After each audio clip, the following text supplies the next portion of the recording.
जय Hind, Vande Mataram. Expose times में आपका स्वागत है। मैं हूं मोनेश श्रीवास्तव। सेना में भर्ती के लिए हर युवा चाहता है कि उसे एक मौका जरूर मिले। भारत सरकार और रक्षा मंत्रालय ने एक नई योजना युवाओं के लिए शुरू की है, सेना में भर्ती की। सेना में 4 साल का अब कमीशन का एक नया सिस्टम लागू होगा, जिसमें 4 साल के लिए युवाओं की भर्ती की जाएगी। 4 साल के इस टेन्योर में जो सैनिक आगे जाएंगे, उनमें 25% लोगों को सेना आगे का मौका देगी और बाकी लोगों को बाहर करेगी। वो जो 4 साल के बाद बाहर आएंगे, सेना से बाहर निकलेंगे, वो एक इस लेवल पे अपने स्किल को डेवलप कर लेंगे ताकि उन्हें भारत में कहीं भी नौकरी के लिए जद्दोजहद नहीं करनी पड़ेगी। उसके साथ ही जो युवा सेना से निकल कर आएगा, उसे एक अच्छी खासी रकम भी मिलेगी, जिससे वो भविष्य की अपनी योजनाओं को पूरी भी कर सकता है। लेकिन 2 दिन से पूरे भारत में या खास तौर से उत्तर प्रदेश और बिहार में जो इस योजना का विरोध खासा हो रहा है। ये विरोध क्यों हो रहा है, इस बारे में कोई साफ साफ नहीं बता पा रहा है। बस इस योजना का विरोध करना है, और ये विरोध कहीं ना कहीं देखा जाए तो एक सोची समझी साजिश दिख रही है। रेलवे में तोड़फोड़, आगजनी, पब्लिक प्रॉपर्टी को तहस नहस करना, लोगों को परेशान करना, पुलिस पे हमला, सरकारी संपत्तियों को तोड़ना, ये सारी चीज़ें इस उपद्रव में देखी जा रही हैं। क्या आपको लगता है कि ये जो उपद्रव हो रहा है, इसमें वो छात्र हैं जो सेना में जाना चाहते हैं? मुझे तो नहीं लगता। लेकिन सवाल ये उठता है कि ये करवा कौन रहा है, इसके पीछे साजिश करता कौन है। आज हम बात करेंगे अपने political editor doctor Arvind Kumar Singh ji से, जो एक्स एनसीसी ऑफिसर रहे हैं। उन्होंने सैकड़ों हजारों लड़कों को ट्रेन किया है आर्मी में जाने के लिए, नेवी में जाने के लिए, एयरफोर्स में जाने के लिए। उनके पढ़ाए, उनके सिखाए छात्र आज भारत में अलग अलग फोर्सेस में तैनात हैं और बड़े बड़े पदों पे कार्यरत हैं। उन्हीं से हम जानेंगे कि ये जो भी घटनाक्रम आज भारत में दिख रहा है, वो कितना सही है और कितना ये देश के लिए घातक साबित होगा। सर, आपका बहुत बहुत स्वागत है एक्सपोज टाइम्स। जी नमस्कार। सर, जैसा कि आप 3 दिनों से आप देख रहे हैं, सेना की एक नई योजना आती है भर्ती के लिए, नए युवाओं के लिए, जो 2 साल से रुकी हुई थी। सबसे पहले मैं आपसे ये जानना चाहूँगा कि आपने इस पर स्टडी किया है, ये योजना है क्या और इसमें क्या कुछ सुधार और भी ज़रूरत थी? वंदे मातरम, जय हिंद, भारत माता की जय। मोनेश जी, आपने स्टार्टिंग में ही इस पूरी योजना के संदर्भ में बहुत कुछ बताया जी, लेकिन मैं कुछ बुनियादी बातों से अपनी बात प्रारंभ करना चाहूँगा। सेना के अंदर परमानेंट कमीशन और शॉर्ट सर्विस कमीशन की व्यवस्था है जी। लेकिन अगर बहुत कम शब्दों में कहा जाए तो सेना अपने पास सर्वोत्तम, बेहतरीन युवाओं को लेना पसंद करती है। इसका मतलब क्या हुआ? अगर आपको बेहतरीन और सर्वोत्तम नवयुवकों को लेना है तो आपकी अपनी क्वालिटी प्रोसेस काफी टफ बनानी पड़ेगी। बिल्कुल। और उस टफ क्वालिटी प्रोसेस के ऊपर अगर कोई लड़का खरा उतर के जाता है तो निश्चित तौर पे वो बहुत कैपेबल होगा। यही कारण है मोनेश जी कि आज भी सेना के अंदर ऑफिसर्स या अन्य रैंकों के बहुत से पद खाली पड़े हुए हैं। अब स्वाभाविक बात आपके दिमाग में आ सकती है कि 1 अरब 30 करोड़ का ये हिंदुस्तान, और उसके बावजूद सेना में ये पद रिक्त है, खाली है। उसका एक ही जवाब है कि वहां जो कंपटीशन है, जो उसका क्राइटेरिया है, वो इतना टफ है कि वहां तक नागरिकों को पहुंचने के लिए बहुत मेहनत करनी पड़ रही है। किसी ने बड़ा खूबसूरत सवाल पूछा था और ये एक चर्चा के विषय के रूप में बहस भी चली। सेना से अनुरोध किया गया कि आप अपनी क्वालिटी थोड़ा डाउन क्यों नहीं कर लेते, तो ज्यादा से ज्यादा नए युवक आ जाएंगे और स्थान भी जो रिक्त है वो फिलअप हो जाएगा। सेना ने दूसरे स्टाइल में जवाब दिया, कहा नहीं, अगर आज की तारीख में हम 4 नौयुवकों को एक पद के लिए बुला रहे हैं, ये एग्जाम्पल दे रहा हूं, तो 4 की बजाय हम संख्या 8 कर सकते हैं, लेकिन हम अपनी क्वालिटी का पैमाना नीचे नहीं करेंगे। निश्चित तौर पे चाहे जितनी स्कीमें आ जाएं, मैं देश के युवाओं को एक बात स्पष्ट करना चाहता हूं कि वो इस खामख्याली में नहीं रहेंगे कि सेना अपनी क्वालिटी का पैरामीटर नीचे करने जा रही है जी। वो उसी जगह है। यानी दूसरे शब्दों में देश में हंगामा जितना हो रहा है, ये इस बात की गारंटी नहीं है कि जो उस हंगामे में पारंगत है, ट्रेन जनाले के स्पेशलिस्ट है, वो ये क्वालिटी क्रॉस करके सेना तक पहुंच भी जाएंगे। ये समझना चाहिए। अब आपके सवाल का जवाब, सेना को हमेशा यंगेस्ट ब्लड की आवश्यकता होती है। यही कारण है कि चाहे परमानेंट कमीशन हो, चाहे शॉर्ट सर्विस कमीशन हो, वहां रिटायरमेंट का एज कम है सिविल सेक्टर की अपेक्षा। और इससे आगे की बात मैं बताऊं कि सेना अपना मेडिकल कराती रहती है अपने ऑफिसर्स वगैरह का, और मेडिकल बैकग्राउंड पे अगर कैटेगरी डाउन हुआ तो वो उन्हें नीचे ले जाएगी। यानी एग्जाम्पल के तौर पे वो फिर एनसीसी में भेजे जा सकते हैं देश के युवाओं को ट्रेंड करने के लिए। सेना अपने पास हमसे हमेशा फिटेस्ट बंदों को रखती है। यही कारण है कि जितने फिटेस्ट बंदे होंगे, न्यूली अपॉइंटेड होंगे, उनकी फर्स्ट ज्वाइनिंग जो आप देखेंगे वो सब हिली एरिया में, टेररिस्ट इलाके में, बाकी सब, और जैसे जैसे हायर रैंक पे होंगे वो पीस एरिया में वो आते चले जाते हैं। ये तो इसका एक स्वरूप है। लेकिन अब सरकार ने एक बहुत ही महत्वाकांक्षी और देश के पूरे क्राइटेरिया को, चरित्र के मिजाज को बदल देने वाला एक कार्यक्रम लेकर वो आई है। आप जरा कल्पना कीजिए कि एक वक्त देश के अंदर ऐसा भी आएगा जहां मोस्ट ऑफ देम देश का युवा एक अनुशासन की जिंदगी जीकर किसी भी प्राइवेट सेक्टर में होगा, किसी भी लाइफ में होगा, वो अपनी भी जिंदगी गुजार रहा होगा, तो उसे अनुशासन की भट्टी से तप के निकलने का अवसर उसे प्राप्त हुआ है।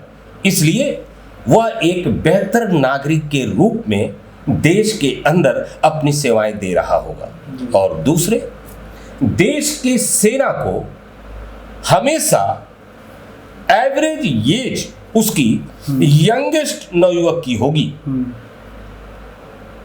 दुनिया के बेहतरीन अगर सेना में शुमार होना है तो हमें ये एज ग्रुप मानक के रूप में बनाना होगा और इनको अत्याधुनिक हथियारों की ट्रेनिंग देनी पड़ेगी।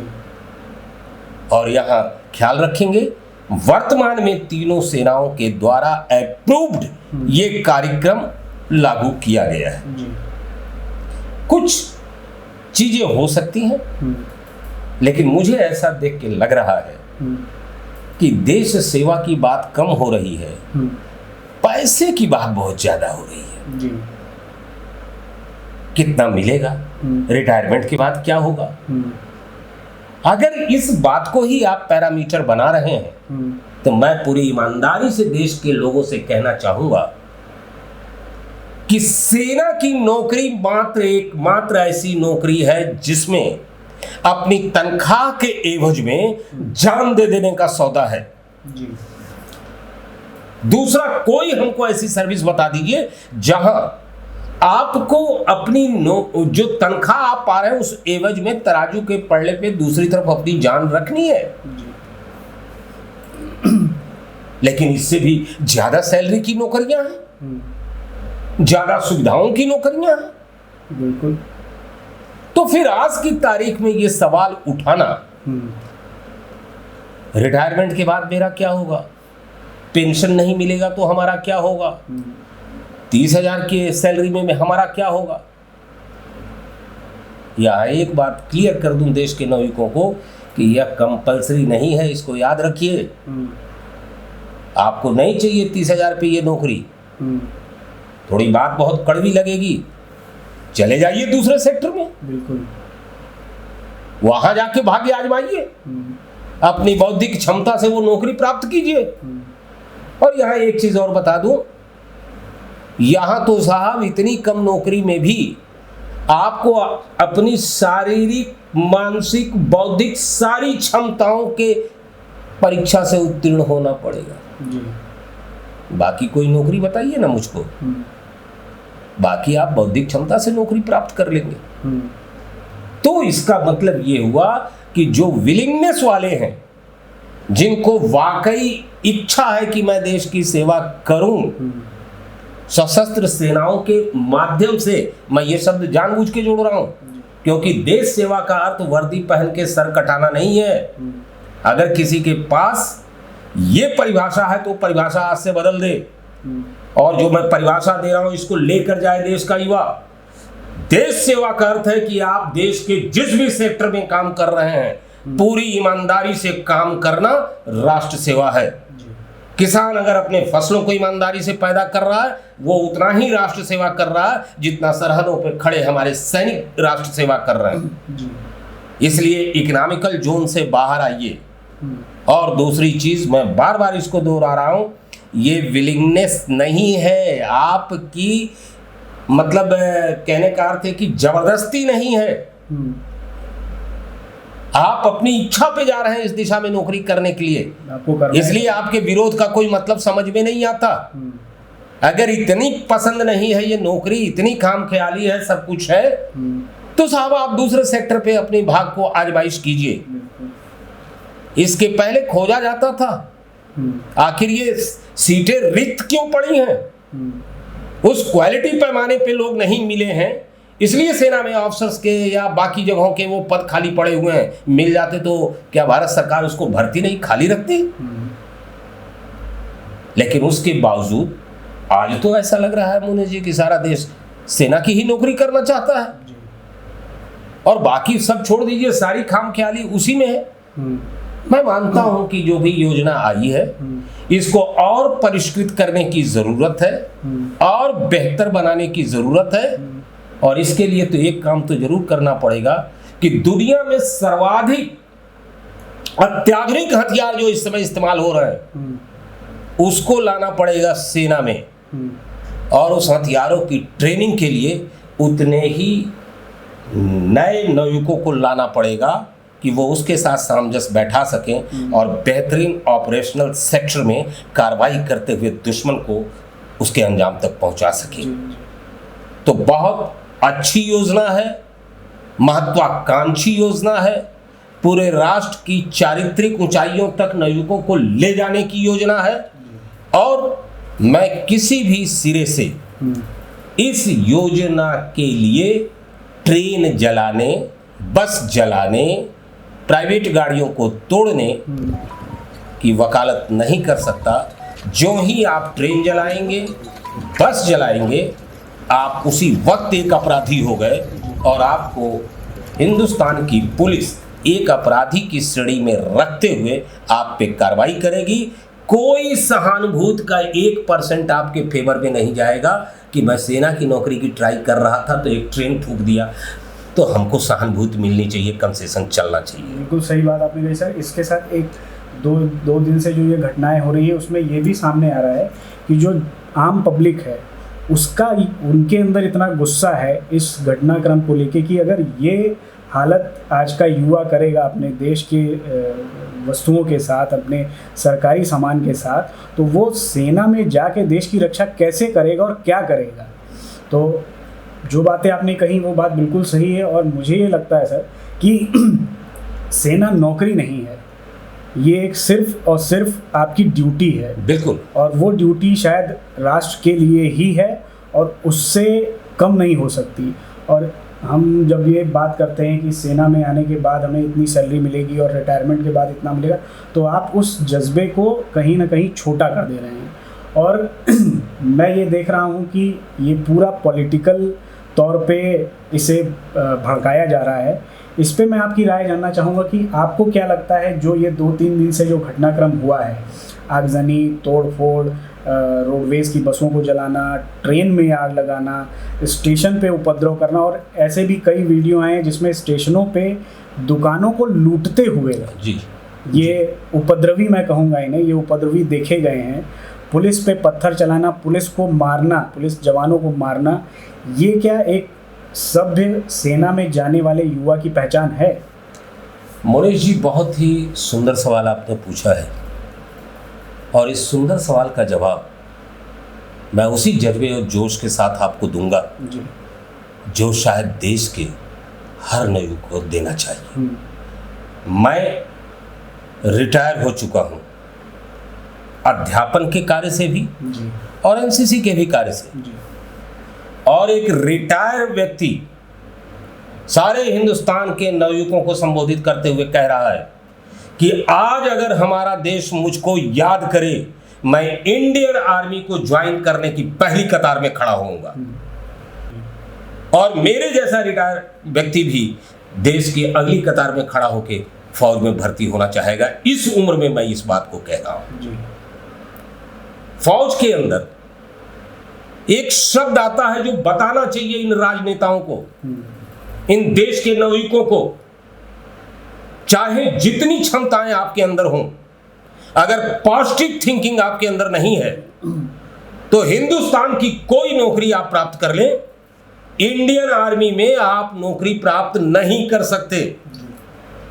पॉजिटिव एटीट्यूड का मतलब होता है सकारात्मक सोच, और सकारात्मक सोच के दायरे में किसी ट्रेन की बोगी फूंकने का काम नहीं आता, किसी ट्रक को फूंकने का काम नहीं आता, किसी दूसरे व्यक्ति के प्राइवेट वाहन को जलाने और फूंकने की कार्रवाई नहीं आती।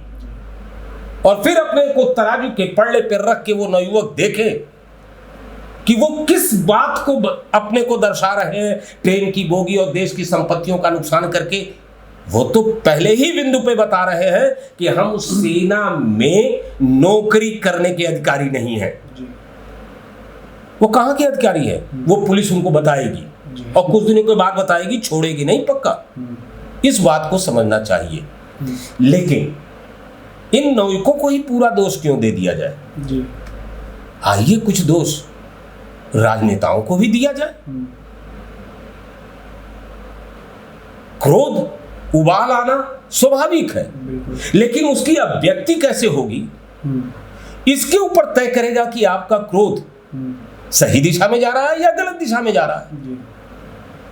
अब आप बताइए कि अगर आज का नवयुवक ये देख रहा है कि एक राजनेता 5 साल के लिए चयनित हो जाने के बाद वो पेंशन का हकदार हो जाता है, और दूसरी तरफ वही राजनेता पूरे देश के सभी सर्विसेज में से पेंशन को समाप्त करने की वकालत करता है।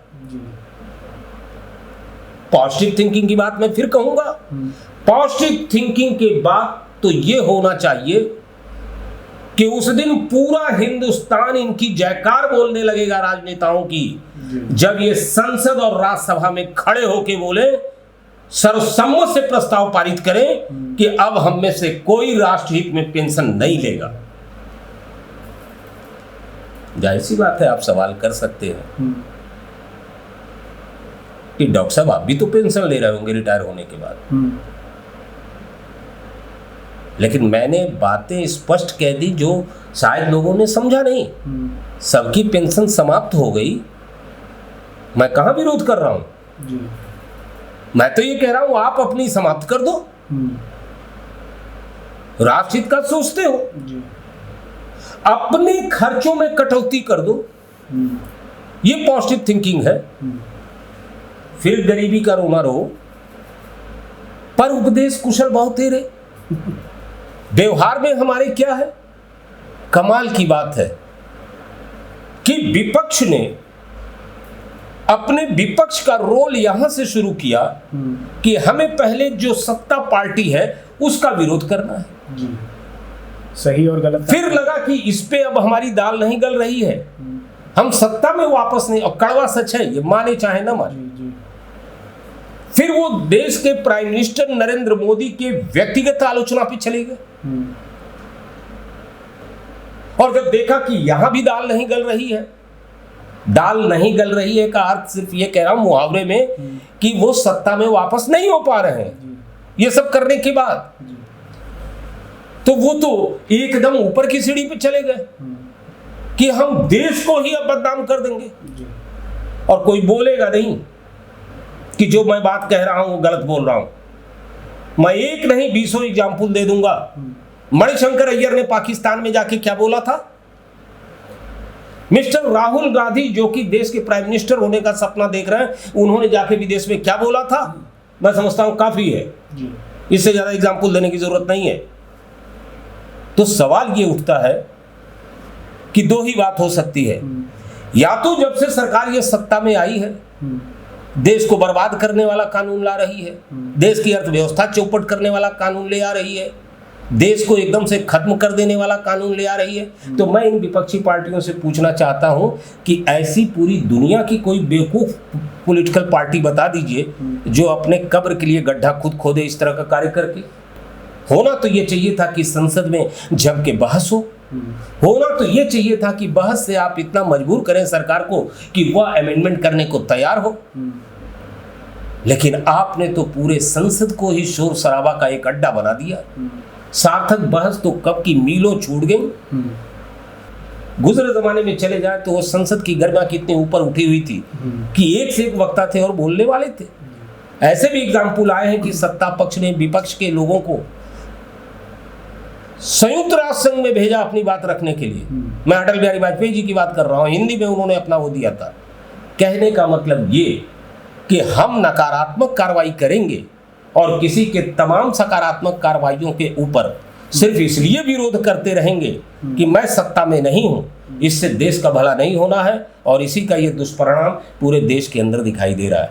आज एकाएक देश के अंदर इतने एक्सपर्ट कहां से आ गए जो लगातार ट्रेनों को फूक रहे हैं। मेरा सर सवाल यही था, बीच में रोकने की जी बिल्कुल बिल्कुल पूछे आप। जो ये ट्रेंड है सर, कुछ दिन पहले आपने देखा होगा कि शुक्रवार के दिन एक भीड़ निकलती है और पत्थरबाजी होती है, आगजनी होती है। वही ट्रेंड इस पूरे सिनेरियो में भी देखने को मिलता है।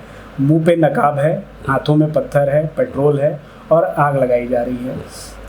क्या ये दोनों जो घटना है या ये दोनों जो पैटर्न है ये कहीं मिला जुला है और ये पूरी तरीके से राजनीति का एक षड्यंत्र है और वर्तमान में भारत को और भारत की जो वर्तमान सरकार है उसको बदनाम करने के लिए पूरा एक षड्यंत्र है? क्या इसको आप कैसे देखते हैं सर? हाँ, बहुत ये जो सवाल है इसमें कई चीज़ें अंदर छिपी हुई है, वो ट्रेंड भी समझने लायक। पहली बात तो कह दूं कि ये जितने हैं हिम्मत तो नहीं है इनके अंदर, इसलिए नकाब पहन के आ रहे हैं। जी एक सर घटनाक्रम वाराणसी का है। पुलिस ने लोगों को रोका है और भीड़ एक तरफ खड़ी थी और पुलिस के कुछ लोग और पब्लिक एक तरफ खड़ी थी और पुलिस ने इन लोगों को रोका है। मीडिया वहाँ पे मौजूद थी और जैसे ही पुलिस ने बोला है कि आप अपने नकाब उतारिए और पूरी की पूरी भीड़ भाग खड़ी हुई। तो अब आप बात क्या? हाँ बिल्कुल, वो बड़ा दिलचस्प प्रकरण है और मैं आपको याददाश्त को और आगे बढ़ा दूं कि ये घटना जो है रोडवेज के अंदर हुई है, जहाँ पे एकाएक एक झुंड नकाबपोशों का आता है और सरकारी बसों में तोड़फोड़ करता है और चला जाता है। इसके आगे का भी वाराणसी में हुआ है जो बाकी लोगों को बड़ा धक्का पहुंचा देगा कि ऐसे कुछ नकाबपोशों की जनता ने बड़ी जमकर पिटाई की है और कहा है कि मतलब कम से कम तुम जहाँ रह रहे हो वहाँ कायदे से रहते हो, नहीं रहते हो उससे मुझे कुछ लेना देना नहीं है, लेकिन मेरे शहर में अगर तुमने आग लगाया तो हम तुमको ऐसे निपटेंगे, जबकि वो भी तरीका गलत है, मैं उसका समर्थन नहीं करता। लेकिन आपके उस सवाल पे मैं आता हूँ। नकाब लगाने की तो प्रक्रिया इसलिए है कि निश्चित तौर पे आप उठा के देखें 1947 से लेके आज कुछ समय पहले तक, जब तक ये सरकार नहीं आई थी, नकाब लगा के कोई गाड़ी उड़ी नहीं जलाता था। मैं स्टूडेंट लाइफ में हुआ करता था, कितने मैंने छात्र आंदोलन देखा काशी विद्यापीठ में। तो दो चीजें जो है बड़ी विचित्र हैं, जो एक अब नहीं हो रही है, जो एक पहले नहीं होती थी।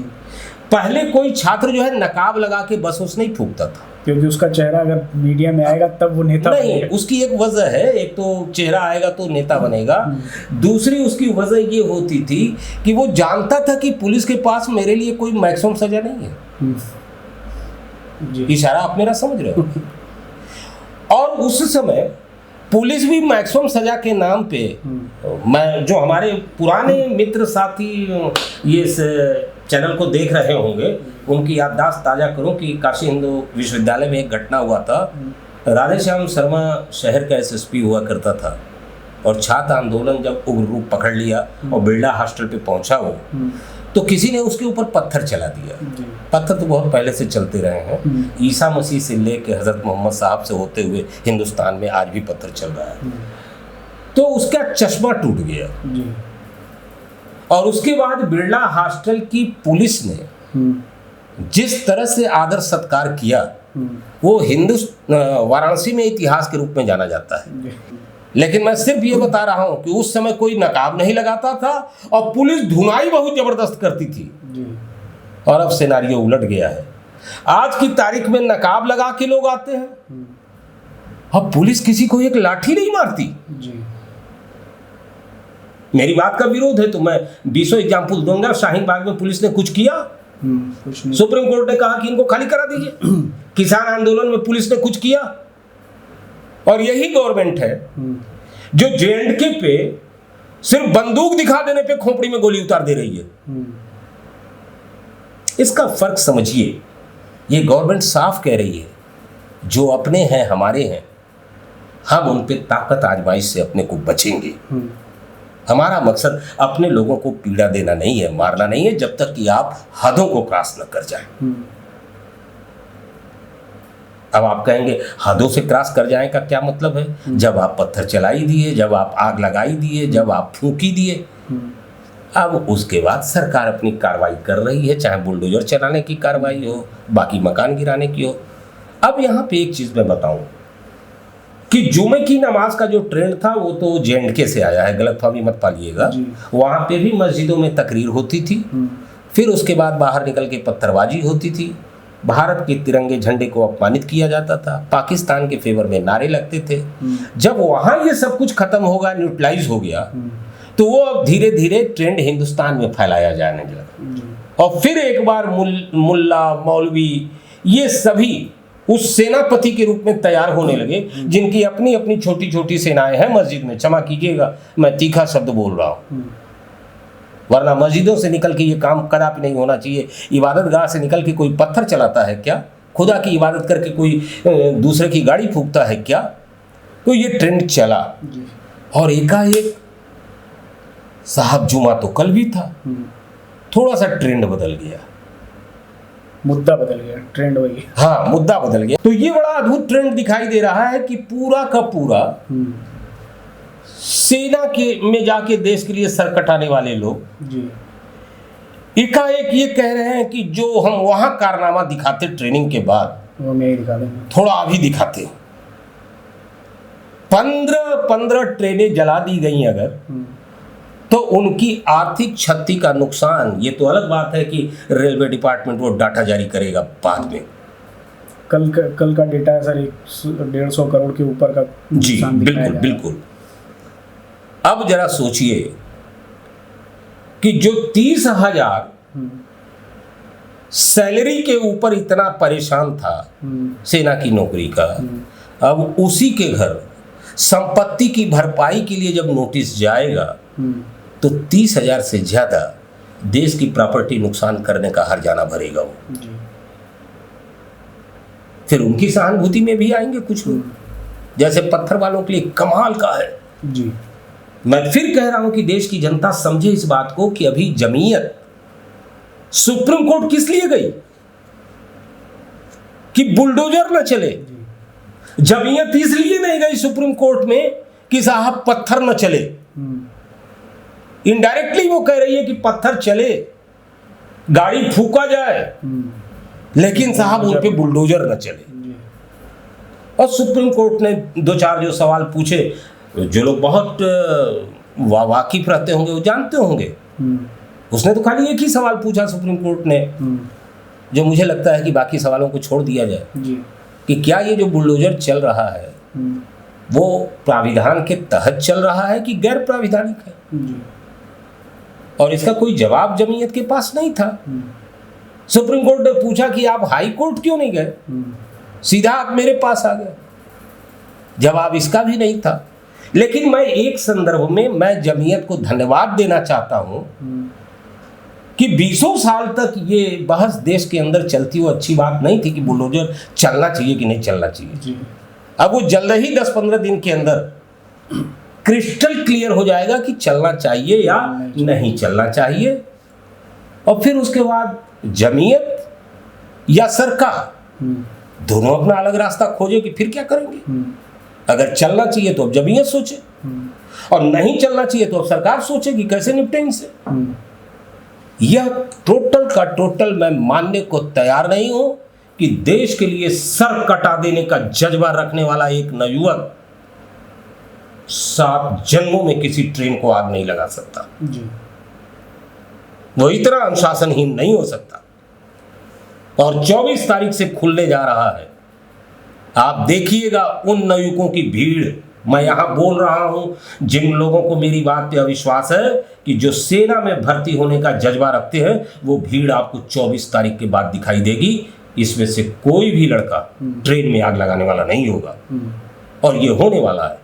सेना अपने इस स्कीम को वापस नहीं लेने वाली है, अमेंडमेंट जरूर करेगी, क्योंकि सेना का यही कैरेक्टर है। सेना किसी चीज को एकदम से विड्रा नहीं करती है, ये पॉलिटिकल पार्टियां किया करती हैं।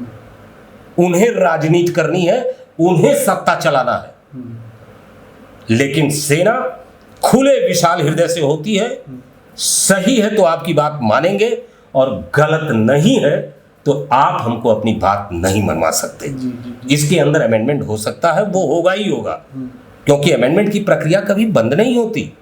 वो आवश्यकता समय के अनुसार क्या होती है, परिवर्तित होती है। आज उसी का तो ये परिणाम है कि इस तरह के सेना में भर्ती का प्रोग्राम आया हुआ है। अभी तक तो 70 सालों में नहीं आया था। और शानदार, और ये एक बात और बहुत कम समय दूंगा कि थोड़ा सा ये ट्रेन में आग लगाने वालों को उन देशों का डाटा उठा के देखना चाहिए जहां सेना में ट्रेनिंग अनिवार्य है। यही तो सवाल है। हाँ, और सिर्फ इन नवयुवकों को नहीं कहूंगा, लोकसभा और राज्यसभा में बैठने वाले राजनेताओं को कहूंगा, जरा सतर्क हो जाइए, कहीं ऐसा न हो कि आपके लिए भी प्रोग्राम पीछे से आ रहा हो।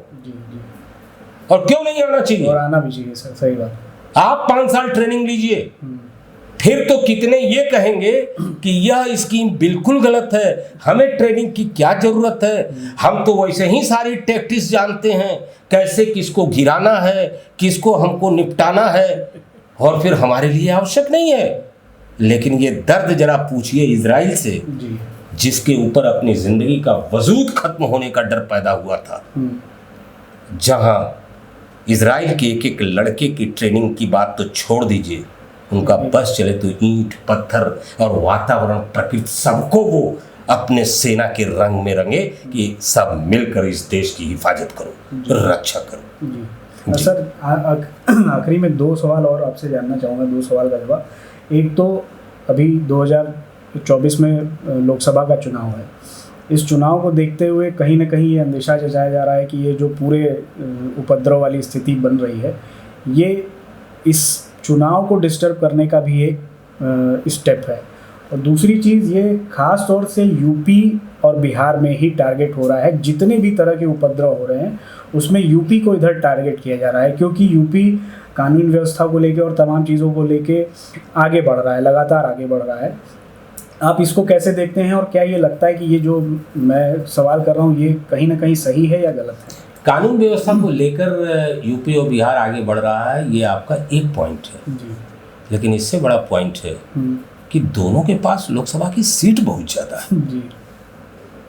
दिल्ली की सत्ता पे अगर बैठना है तो इन 2 स्टेटों को कब्जे में लेना जरूरी है, और इन 2 स्टेटों को अगर कब्जे में लेना है तो यहाँ की गवर्नमेंट को बदनाम करना पहली पॉलिटिक्स है, जिसमें विपक्ष लगा है पूरी ताकत से। उसके मेहनत में कोई कमी नहीं है, वो कर रहा है, जो कर सकता है वो कर रहा है। ये अलग बात है कि जो सत्ता में बैठा हुआ है वो थोड़ा उनसे कुशल खिलाड़ी है, वो ज्यादा है, इसलिए उसने प्रदेश को दंगा रहित बना दिया। इसलिए उसने कि आप ख्याल कीजिए कि ये जुमे की नमाज का जो सब कुछ प्रकरण प्रारंभ हुआ है, शायद हमारे बहुत कम व्यूवर को ये बात पता होगी कि उसके पहले उत्तर प्रदेश के अंदर व्यापारियों की एक समिट हुई थी निवेश करने के लिए। आपको याद ही होगा, आप तो इस तरह की बहसें लगातार कराते हैं।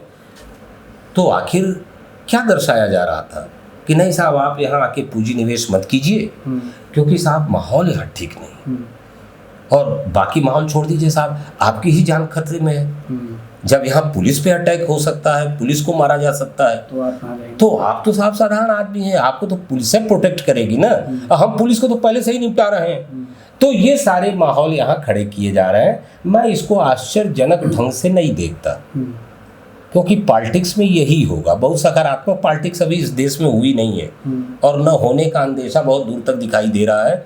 वो इंडिविजुअल लोग अपने लेवल पे वो कर रहे हैं, वो बात अलग है कि वो अपनी लाइफ को एक आदर्श स्तंभ बना के राजनीति की सेवा कर रहे हैं, अपने द्वारा कुछ कर रहे हैं लोग। मैं उनकी जहां भी है उनको सैल्यूट करता हूं, लेकिन ज्यादातर राजनीति में कौन आ रहा है? एक छोटा सा कहावत है, और क्षमा कीजिएगा अगर कोई राजनेता जी देख रहे हैं मेरी को, तो वो तकलीफ में नहीं जाएंगे। एक पिता के 3 पुत्र थे, तो शादी करने के लिए कोई व्यक्ति आए उनके यहाँ, तो परिचय होने लगा। तो उन्होंने पूछा कि आपका बड़ा बेटा क्या करता है? तो उन्होंने कहा कि मेरा बड़ा बेटा तो एक स्कूल में टीचर है। कहा अच्छा अच्छा, और दूसरा बेटा आपका क्या करता है? तो उन्होंने कहा कि वो तो फौज में सिपाही है। कहा और तीसरा? तो उन्होंने कहा कि वास्तव में अगर मैं देखूं तो ये तीसरा ही मेरा बड़ा लायक बेटा है, घर का खर्चा वर्चा तो इसी से चल रहा है, ये नेता है। मैं किसी व्यंग्यात्मक उसमें नहीं कह रहा हूँ, मैं सिर्फ एक समाज के अंदर जो सोच डेवलप हो रही है, इसका क्या अर्थ था? इसका अर्थ ये था कि अध्यापक के पास नंबर 2 का पैसा कहीं से नहीं आएगा, उस मिलिट्री वाले के पास नंबर 2 का पैसा नहीं आएगा, लेकिन पैसे की अकूत संभावना नेताजी के पास खुली हुई है। क्योंकि नेताजी ये लड़ाई लड़ सकते हैं कि अगर उनका अवैध बना हुआ मकान ढहने लगेगा बुलडोजर से, तो जनता को खड़ा कर सकते हैं, कोर्ट में जाके दलील दे सकते हैं कि मेरे साथ ज्यादती हो रही है। लेकिन एक सिपाही कहाँ जाएगा? सब पॉलिटिक्स के अंतर्गत ये सारा गेम सेटल हो रहा है, और अभी बहुत कुछ होगा आने वाले वक्त में। बहुत कुछ होने का मतलब, जब जब सरकार कोई कार्य योजना लेके आएगी, तो जितनी ताकत से वो कार्य योजना लेके आएगी, उससे दुगनी ताकत से उसका विरोध विपक्ष पार्टी करेगी। क्योंकि अगर वो पक्ष में चली जाएगी, तो फिर तो सत्ता पक्ष का ही कद ऊंचा हो जाएगा। इसलिए इसको आश्चर्यजनक ढंग से नहीं देखना चाहिए। वो हमारे जैसे लोग दुखित होकर देखते हैं कि देश का इकोनॉमिक गिर रहा है, देश के आम जनता का जीवन स्तर ऊंचा हो सकता है, लेकिन इन तरह की चीज़ों से वो नहीं हो रहा है। आप जरा सोचिए, एक दृश्य आया था टीवी चैनल पे, मर्माहत कर देने वाला था, और जिस घर का लड़का जाके ट्रेन फूंक रहा था, पत्थर चला रहा था, उस घर के पिता को, उस लड़के को मारना चाहिए थप्पड़ से। एक स्कूल बस में एक बच्ची दहाड़े मार के रो रही थी और डरी हुई थी इस पत्थरबाजी से, और गाड़ी के ऊपर, बस के ऊपर पत्थर चल रहा था। किस माइंड स्टेटस में हैं आप? कहाँ हैं आप? आप इन सब क्रियाकलापों से अपना परिवार कैसे चलाएंगे? आप देश में कोई नौकरी कैसे करेंगे? आपको तो कहीं नौकरी दिया जाएगा, आपके मन वाली नहीं होगी तो आप पत्थर लेके खड़े हो जाएंगे ऑफिस में। नहीं, ये तरीके गलत हैं। और यहाँ फिर मैं एक बात कहूँगा, सारे माँ बाप को कमर कस के खड़ा होना चाहिए। और अब जो मैं बात कहूँगा बहुत तीखी है, अगर हमारा लड़का हमारे अंडर कंट्रोल नहीं है, तो तुरंत अखबार में पब्लिश करें कि इस लड़के से हमारा कोई नाता नहीं है, जिससे कि गवर्नमेंट को उस पर कार्रवाई करने में कोई हिचक ना हो, आप रास्ते में आके खड़े ना हो। अरे हमारा लड़का गोली चलाएगा, हमारा लड़का आग लगाएगा, हमारा लड़का ट्रेन को फूकेगा, और जब कुछ कार्रवाई होगी तो हम विक्टिम कार्ड खेलेंगे, लेकिन हम उसको सुधारने के लिए कुछ नहीं करेंगे। क्यों? वो स्कूल के मास्टर साहब करें, क्योंकि स्कूल में हम फीस दे दिए हैं, वो ठीक करा दें हमारे लड़के को।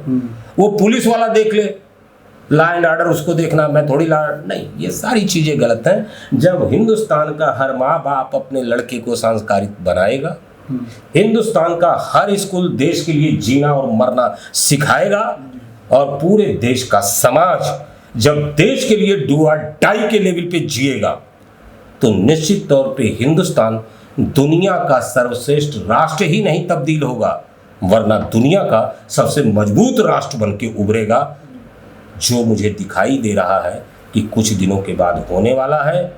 माँ बाप भी सतर्क होंगे बच्चों के प्रति, स्कूल के टीचर भी सतर्क होंगे, और सरकार तो जो कर सकती है वो कर ही रही है। ये आपके सवालों का जवाब है। जी जी, बहुत बहुत धन्यवाद सर। आपने काफ़ी हद तक वो चीज़ें क्लियर कर दी हैं जो हमारे समाज में नहीं होनी चाहिए। तो हमने बात की डॉक्टर अरविंद कुमार सिंह जी से, और हमने ये जान लिया कि जो भी आज सड़कों पे हो रहा है, जो भी सरकारी संपत्ति के साथ हो रहा है, वो सिर्फ और सिर्फ उपद्रवी ही कर सकते हैं, देश का युवा कतई नहीं कर सकता है। तो मिलते हैं अगले एपिसोड में, तब तक के लिए धन्यवाद, नमस्कार, जय हिंद।